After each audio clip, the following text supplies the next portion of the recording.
Well, hi and welcome to this video. In this video we play with transponders. So let's see how I get on. Come on then.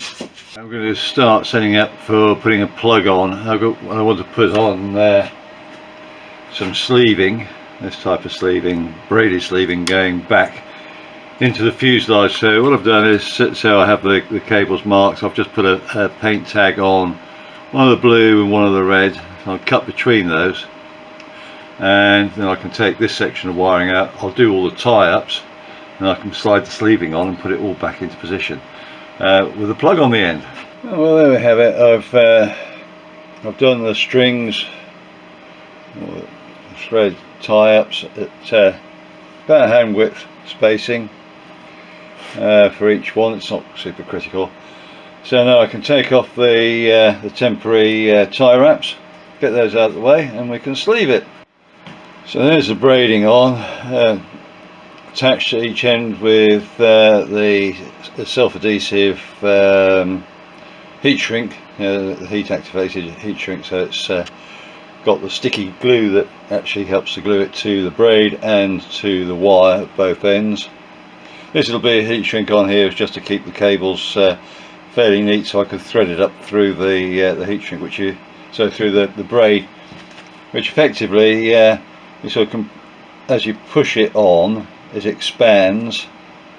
You can sort of see there, and then once you attach it at the one end, you can pull it tight. Well, I just heat shrink it on the braid, not on the wire, to start off with, to make it sort of slightly tighter. I can then pull it off the end here with a piece of heat shrink on it, cut it to length, slide it back along the cable, get this attached this end, and then just move the heat shrink, so I end up with a nice end there. Quite faffy, one might say, but you end up with a nicely protected anti sort of chafe cable loom section like that. I've just got to put the plug on the end of that, and I can then stick that into the aircraft.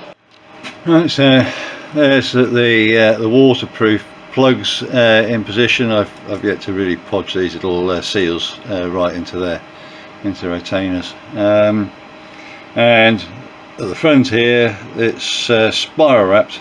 This, I'll try to keep the gaps as close as I can, but I want to have it enough so I can actually bend it, and there will be some slight gaps in there. But this is anti-chafe, it's the main reason for it, but this particular spiral wrap is one that if exposed to fire, it expands and gives you that sort of a crusty insulation against the fire, hopefully give you a little bit longer on the wiring loom to do what you want to do. That's on this side. Here's all the ignition and charging. I've yet to play on the far side here on the sensors, because I've got to get the EGTs put in. I won't be doing it this week, but maybe next week I'll start making up the fire gaskets to go into this area, although I may wait until I've actually put the engine back on and do it all in one go, rather than having bits hanging around for a time. I'm not quite sure yet, but there'll be a fire gasket around each of these openings to stop any issues there. Something similar down the bottom end, probably for the fuel as well.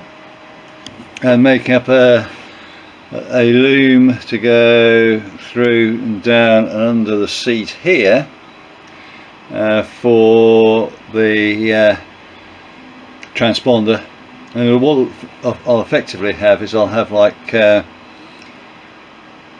3 loom sections, one little skinny one bit there going up for those power and earth feeds, but there'll be one loom going down for the radio and one loom going down for the transponder, so that they could actually be replaced or removed as separate items, but they'll be sort of tied together. And these are the 2 data cables which go across from the remote head controller to the transponder itself.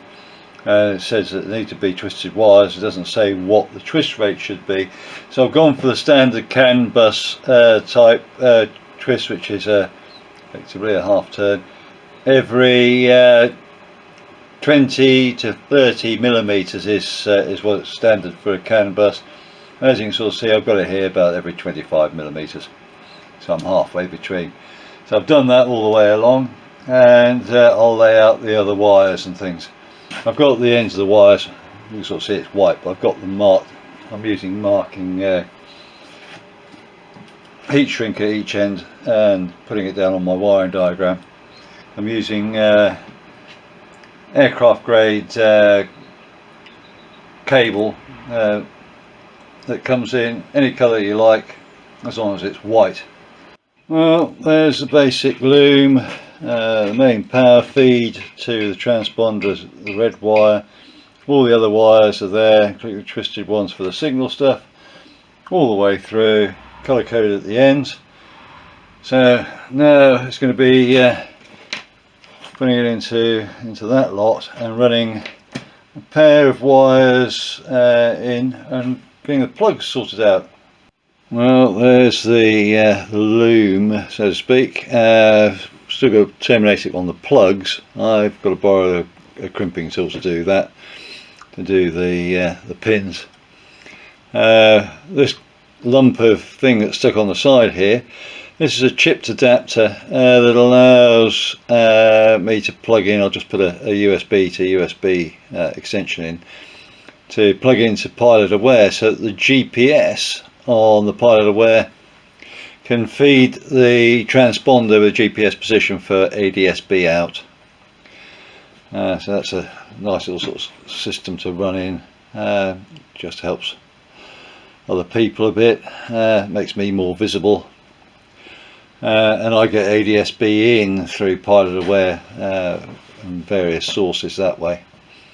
There we've got the feed, which comes from the bus, which goes all the way through to the transponder, and the earth for the transponder, which goes to the lower negative bus, and everything is set up all with the colour codings there, which I've marked down on my wiring diagram.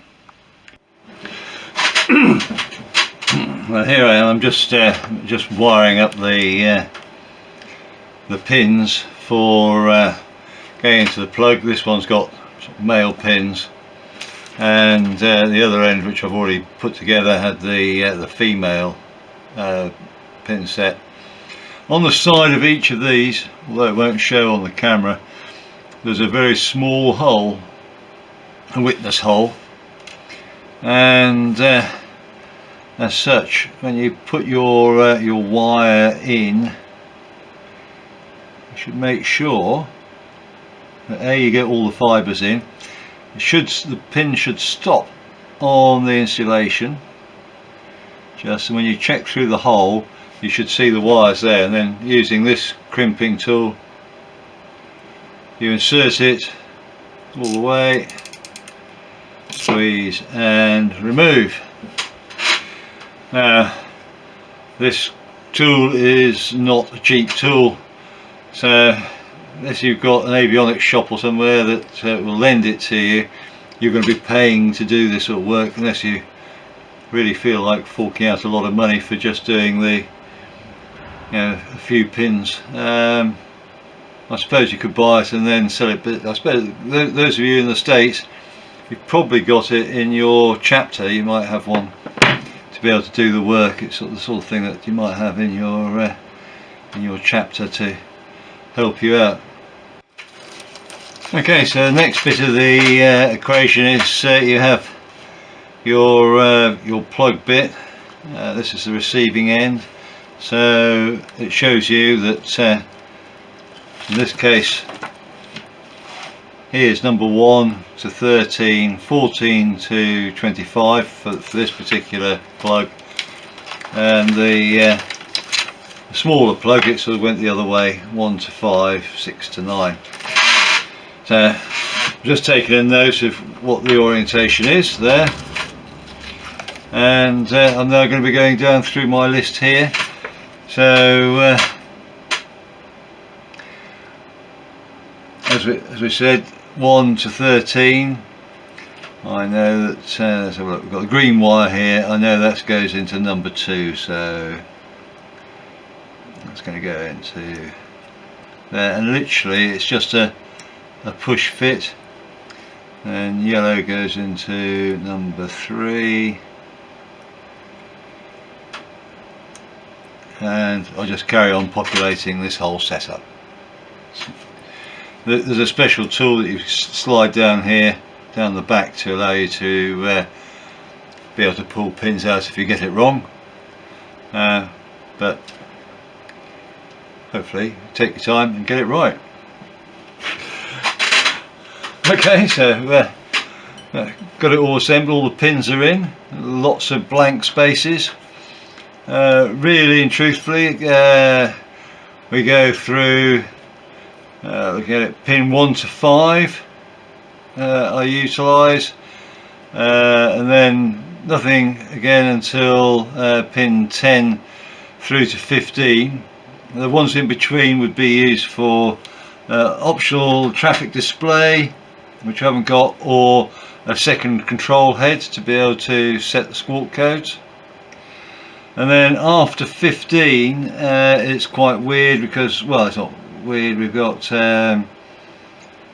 16 is what's that one? Reserved, not used for anything. Then we've got external standby should we need it, if you've got like two transponders. Then we've got mutual suppression bus. We've got squat switches. If you've got undercarriage, weight on ground stops you from, as soon as you take off, it puts it into mode C. External ident button, so you could press that. Well, I don't need that. And then 21 through to 25 are just vacant. So there we go, we've got it sort of all put together. The plugs are easy enough to assemble. No great mysteries there, so job to do, job done. I can start plugging this into various bits on the aircraft. I could actually power up the system. So at the moment I've just got the Trig head unit in position, screwed in place there, ready to go. We've got a fuse underneath it. I could in theory power it all up. The main unit is just sitting down there at the moment. I've just got to get that attached to the floor, and the wiring loom could be attached, but I need to really put in the mic tel wires to go to the radio loom. They'd also go along that section there. Well, that's it for this week. Sorry I didn't get as much done as I'd like to. I have looked at the tail wheel springs, which I've got the actual springs from, spare set springs from the Cub, and I need to make up the U-shaped sections to get that to work on this particular tail wheel. So I'm just going to wait for some heavy duty stainless steel wire. But really most of my evenings have been taken up, more than I'd like in a way, with planning some various bits and pieces I needed to do for other things. So sometimes life gets in the way of building. But we have achieved something. I could now, in theory, power up my transponder and do the settings. I'm not going to do that just now, but it won't be long before I do. So, for the time being, look after yourselves, keep fit and well, and I'll catch you in the next one, hopefully. Bye now. Thank you for watching. If you enjoyed the video, please hit the thumbs up. You can subscribe or even hit the little bell notification for future videos. Any comments would be appreciated, and I'll try to get back to you as soon as I can. Remember, go fly and feel the sky.